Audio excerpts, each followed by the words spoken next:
Olá, alunos, sejam bem-vindos ao canal da Astra Educa e hoje vamos estudar para o concurso do Conselho de Arquitetura e Urbanismo de São Paulo, o CAUG-SP, na disciplina de Língua Portuguesa.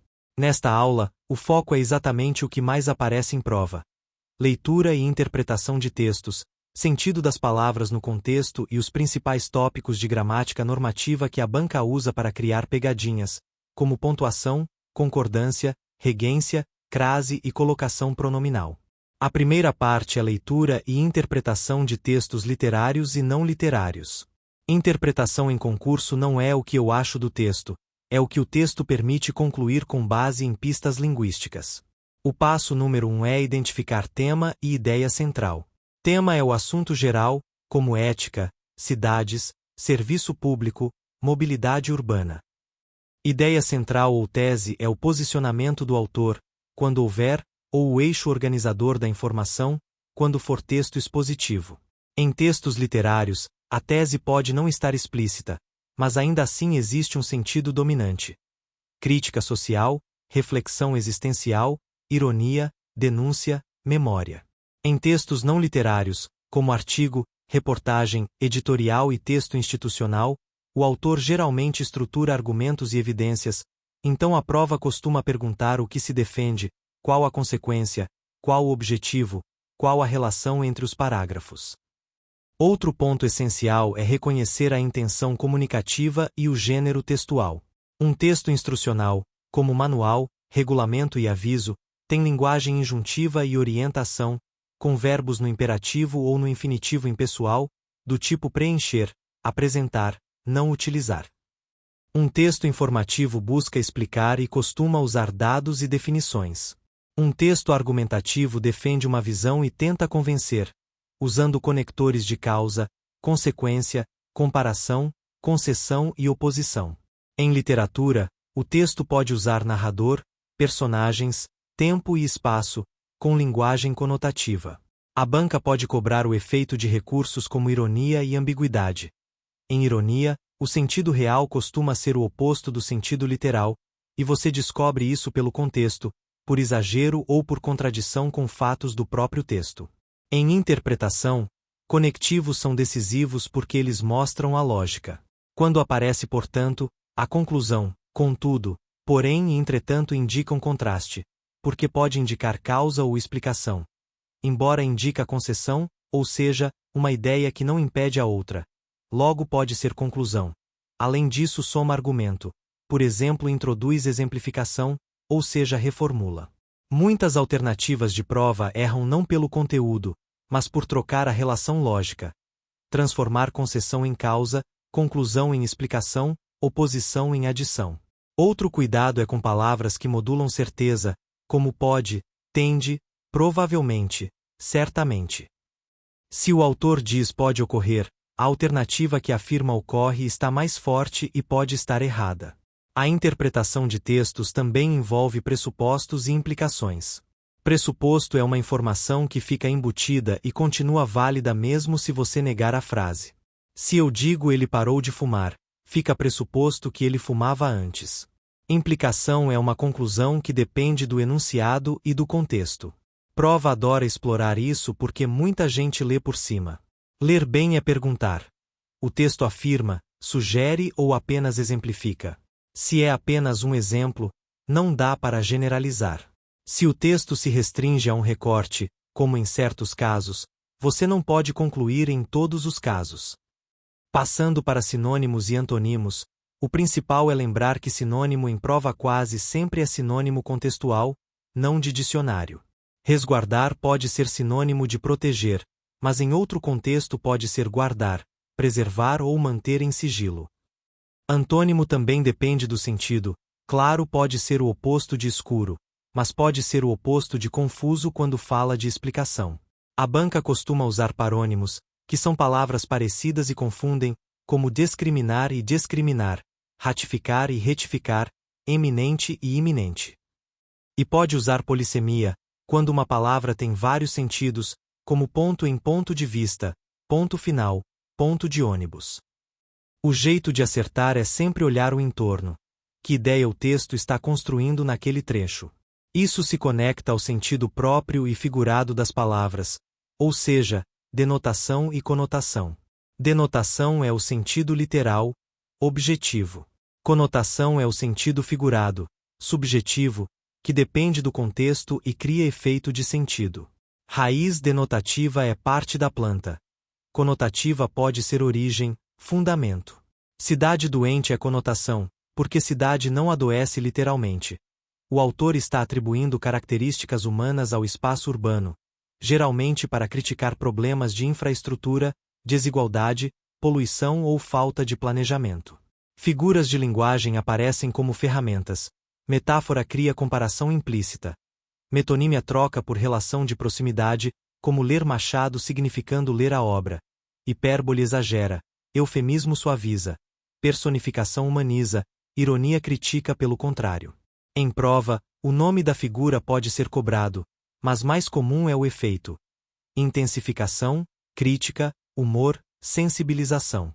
Pontuação é um dos assuntos mais cobrados porque afeta clareza e sentido.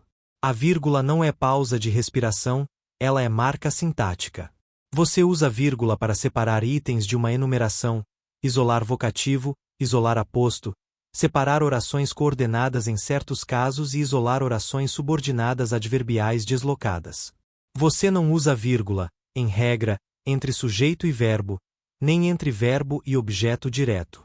Esse é um erro típico em frases com sujeito longo. Dois pontos introduzem explicação, esclarecimento, enumeração ou citação. Ponto e vírgula separa itens complexos e ajuda quando já existem vírgulas internas. Travessão e parênteses isolam informação acessória. Aspas podem indicar citação, destaque de termo, uso especial ou ironia. Uma mesma frase pode mudar de sentido com pontuação. Não, espere é diferente de não espere. A banca adora cobrar isso em reescrita e interpretação. Agora vamos para classes de palavras e o sentido que elas imprimem. Substantivo nomeia seres, objetos, ideias. Adjetivo caracteriza, e pode carregar avaliação do autor. Por isso, adjetivos são pistas de opinião. Artigo define ou generaliza. O projeto é específico, um projeto é indefinido. Numeral quantifica e pode indicar precisão, comum em textos técnicos. Pronome é fundamental para a coesão, porque retoma termos anteriores e evita a repetição. Verbo é o coração da oração e traz tempo, modo e aspecto, e por isso pode mudar o grau de certeza. Indicativo tende a fato. Subjuntivo tende a hipótese.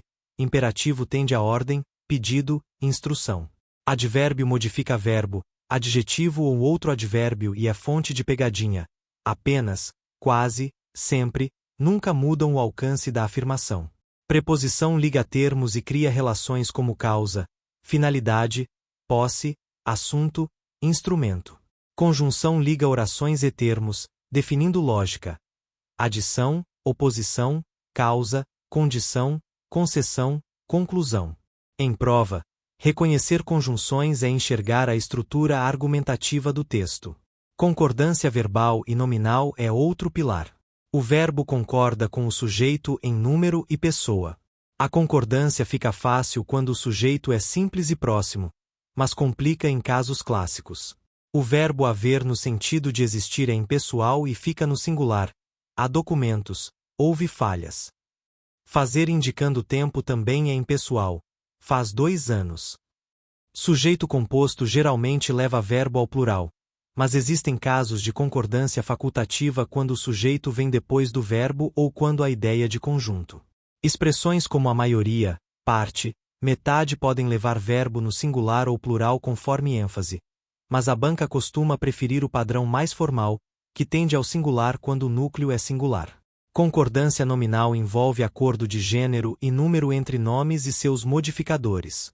Um caso típico é proibida a entrada porque entrada tem artigo e exige concordância. Mas é proibido entrar porque entrar é verbo no infinitivo, não substantivo feminino. Esse tipo de detalhe é muito cobrado. Regência verbal e nominal trata de que preposição cada verbo ou nome exige. Não é gosto pessoal, é norma. Assistir a no sentido de ver, preferir x a y, simpatizar com, obedecer a, informar algo a alguém, chegar a, aspirar a no sentido de desejar e aspirar sem preposição no sentido de respirar. Regência nominal aparece em necessário a, favorável a, orgulhoso de, apto a, responsável por. A regência é fundamental porque ela define se haverá crase e também evita erro de sentido. Implicar no sentido de acarretar é transitivo direto. A medida implica custos. Implicar com é antipatizar. Ele implica com o colega. Se você troca a regência, você troca o sentido. Colocação pronominal é o tema que muita gente tenta decorar, mas o caminho é entender o básico. A próclise é o pronome antes do verbo, e costuma ocorrer quando a palavra atrativa antes, como não, nunca, jamais, pronomes relativos como que, quem, onde, e conjunções subordinativas como quando, se, porque, além de advérbios em certas posições. Exemplos formais seriam não se admite erro. Quando me chamarem, irei, foi a pessoa que me orientou. A ênclise é o pronome depois do verbo, comum quando o verbo inicia a oração, entregaram-me o documento. A mesóclise é o pronome no meio do verbo em futuro do presente ou futuro do pretérito quando não houver atrativo, entregar-me-ei, dir-se-ia. Em linguagem cotidiana, mesóclise é rara, mas em prova pode aparecer como cobrança normativa. Um cuidado importante é que, em textos formais, a colocação deve seguir o padrão, e a banca pode pedir reescrita que ajuste próclise e ênclise sem mudar sentido. Crase é um dos assuntos mais recorrentes. Crase é a fusão da preposição a com o artigo a ou com pronomes demonstrativos aquela, aquele, aquilo, iniciados por a. Para existir crase, você precisa de duas condições ao mesmo tempo. O termo anterior deve exigir a preposição a, e o termo seguinte deve admitir artigo feminino a ou começar por demonstrativo adequado. Por isso a técnica é perguntar: quem vem antes pede a? E quem vem depois aceita a? Se sim, ocorre a. Exemplos comuns: dirigir-se à secretaria, porque dirigir-se a pede preposição e secretaria admite artigo. Ir à escola geralmente tem crase. Mas ir a São Paulo não tem crase se o nome não admite artigo, enquanto ir à Bahia tem porque Bahia admite artigo. Há crase em locuções adverbiais femininas, como à tarde, à medida que, à direita, e em horas, às 14 horas. Não há crase antes de palavra masculina, antes de verbos, antes de pronomes pessoais, e geralmente antes de nomes de cidade que não admitem artigo. Também é comum a banca cobrar crase facultativa antes de nomes próprios femininos e pronomes possessivos femininos em certas construções, dependendo do uso do artigo, mas o que sempre resolve é a pergunta do artigo. Se você consegue dizer a antes do termo feminino sem estranheza, há chance de crase quando a regência exigir. Para fechar, pense na prova como um jogo de precisão. Em interpretação, sua missão é seguir as pistas do texto e respeitar limites do que foi dito, sem generalizar nem enfraquecer ou fortalecer afirmações. Em gramática, sua missão é identificar a estrutura da frase. Quem é o sujeito, qual é o verbo, que termo completa o verbo, quais são os conectivos, e que relação eles criam. A banca cobra muito menos decoreba solta e muito mais leitura técnica da língua. Se você treinar questões, e a cada erro, perguntar exatamente qual regra ou qual pista do texto você ignorou, sua evolução fica rápida e consistente.